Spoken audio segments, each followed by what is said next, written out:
When I heard that these two bobbleheads, in my opinion, were getting married, I was like, what in the world? What is going on?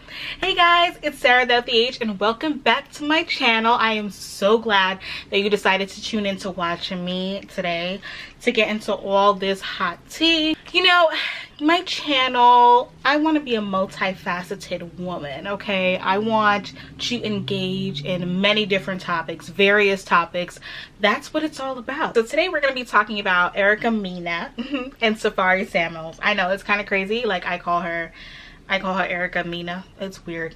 That's just what I like to call her, Miss Erica Mena and Safari Samuels. So these two got married back in 2019.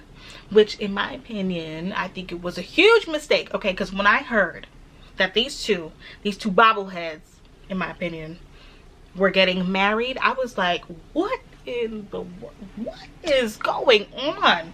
Like, I just never felt like these two were a perfect match. Like, I never felt like they were equally yoked. I always felt like the two of them together seemed like a disaster, like a combustion waiting to happen. That's just what it's just what it looks like to me when I think of Safari and Erica. The way Safari behaves is childish ways, and then Erica flying off the handle and not being able to control her temper. I'm like, these two getting together, it just seemed like a disaster in the waiting, okay? Like, it just felt like Hurricane Safari and Erica coming together. Like, she's a tornado, he's a hurricane, boom. I don't know what you call that, but I'm just like, no, like, this relationship is not gonna last. And this is not about being a hater.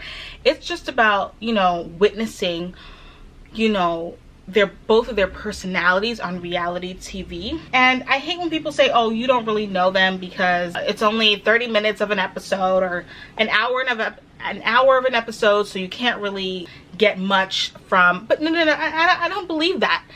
I don't believe that. I feel like you can tell so much about a person within a few minutes of speaking to them. That's just me. That's my opinion. You can find out so much about a person within 5 minutes of questioning them. A line of questioning, you can learn so much about a person. And I feel like from what I've seen on reality TV with the two of them, yeah, it's not good. You know, Safari comes off as incredibly selfish and self-serving and self-obsessed. You know, like, he just comes off as someone who's all about me. That's how he comes off.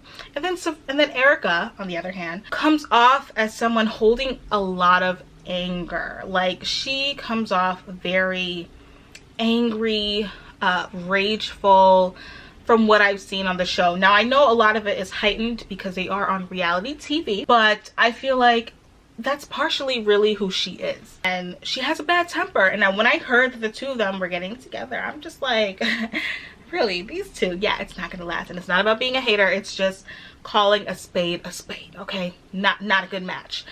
And, you know, we watched the wedding and everything in 2019. And, you know, I decided to tune in. Safari got, you know, a little teary-eyed, you know, crying, boo-hooing, you know, as he should on his wedding day. But at the same time, I was not moved. I was not moved by the tears. Okay, let's see how much you're gonna cry when you guys disagree on something, or when you guys cannot come to a consensus on something. People get so caught up in the wedding day.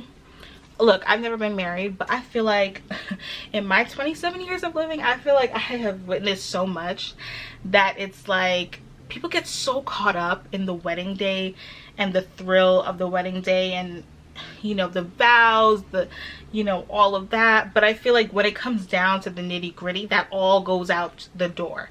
Like, you're not remembering what you said on your wedding day till death do us part. Nobody seems to remember that part, or for better or for worse. As soon as the worst gets going, they're out the door. They want to throw away the marriage. Now, I've never been married before, but I feel like people lack the stamina. So I wasn't moved by their tears because I'm just like, you know, what does that mean? You know, everything is hunky-dory, everything is happy right now, but it's not always going to be that way. And do they have the tools to actually work through their differences? To me, they lack the necessary tools to have a conducive relationship. They've gone through a tumultuous marriage. Like, there is nothing that has been withheld from the internet when it comes to these two. And I more so blame Safari because I feel like he runs to the internet, and she definitely said something of the sort, Erica. She said, you run to the internet like a little girl. And I have to agree, like, he runs to the internet like a little girl, like running to the internet saying that I will never get married again in this life. That sounds like, to me, like a child having a temper tantrum because something is not going their way, and their response is to say, I am never gonna do this again, and you will never get me to do this again. It was a lot. This is why I love Jay-Z and Beyonce. The two of them are so private. You will never get a Jay-Z or a Beyonce to go on the internet to talk about their relationship. Nope, you'll never see it. You know, their relationship is not perfect now. Jay-Z, you know, Jay-Z. And then come to find out that they filed for divorce last week Friday for the second time, and they have a baby on the way. So you guys are having marital issues, and the solution is to get pregnant and then file for divorce. Okay.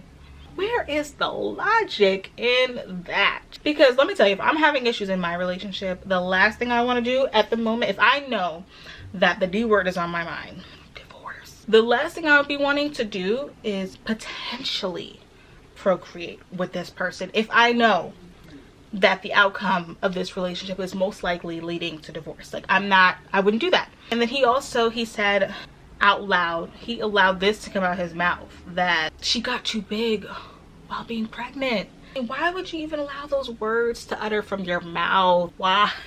This is what I mean when I talk about his maturity level and his lack of discernment and lack of wisdom to just, some things you just don't say, and not everything needs to be said.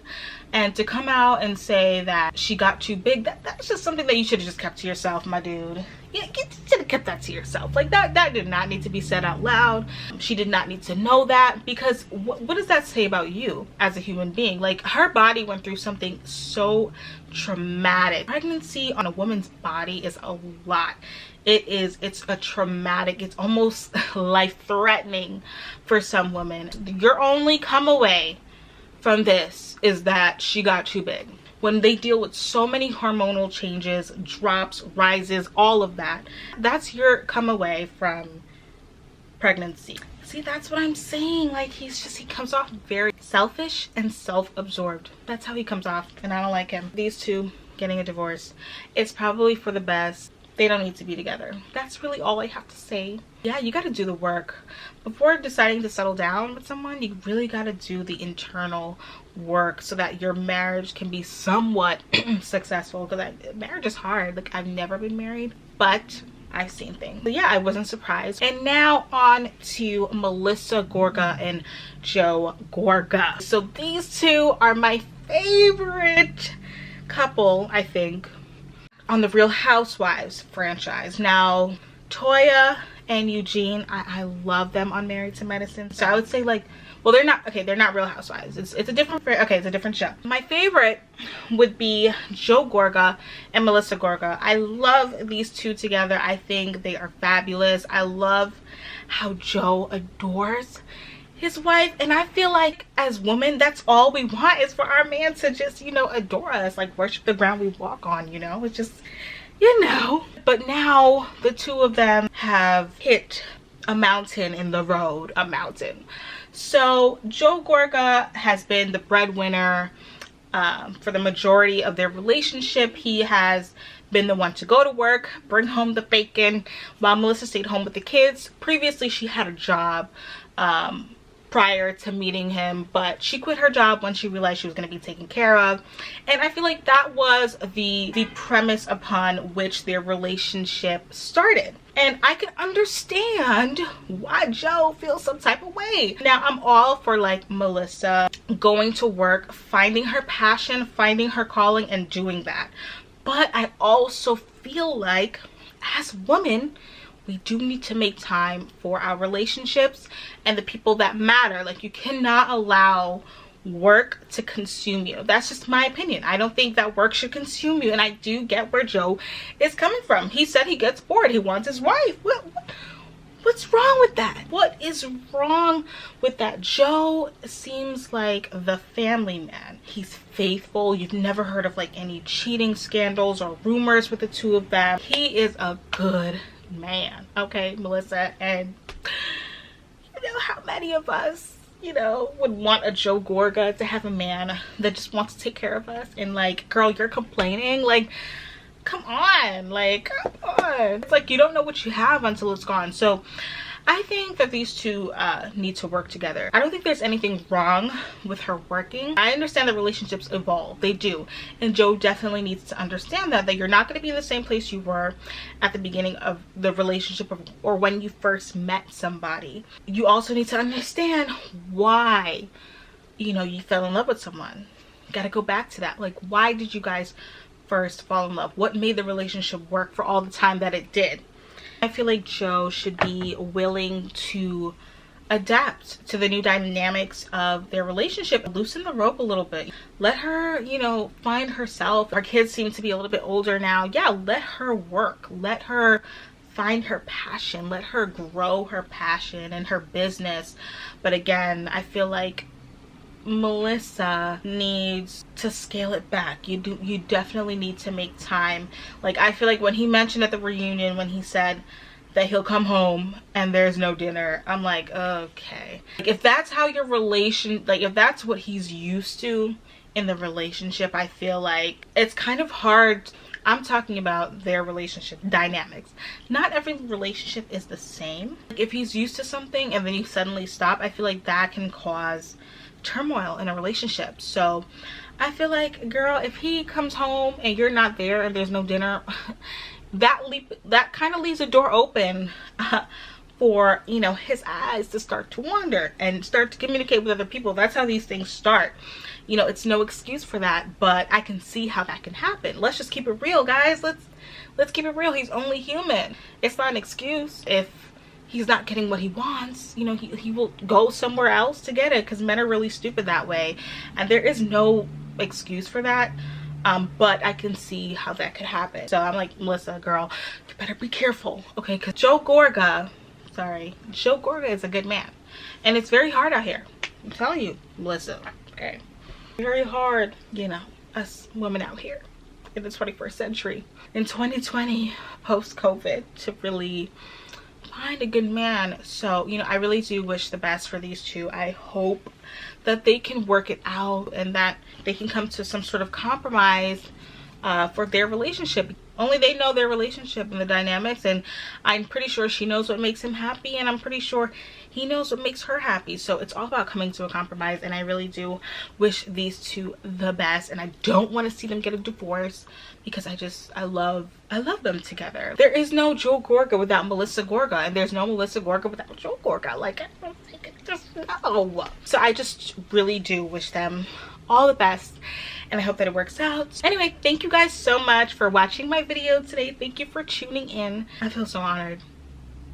Thank you. Just make sure that you like this video. Make sure you subscribe to my channel. Make sure you do all that stuff that you're supposed to do to help me get more views, more attention.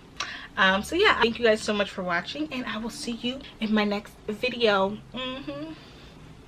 Okay.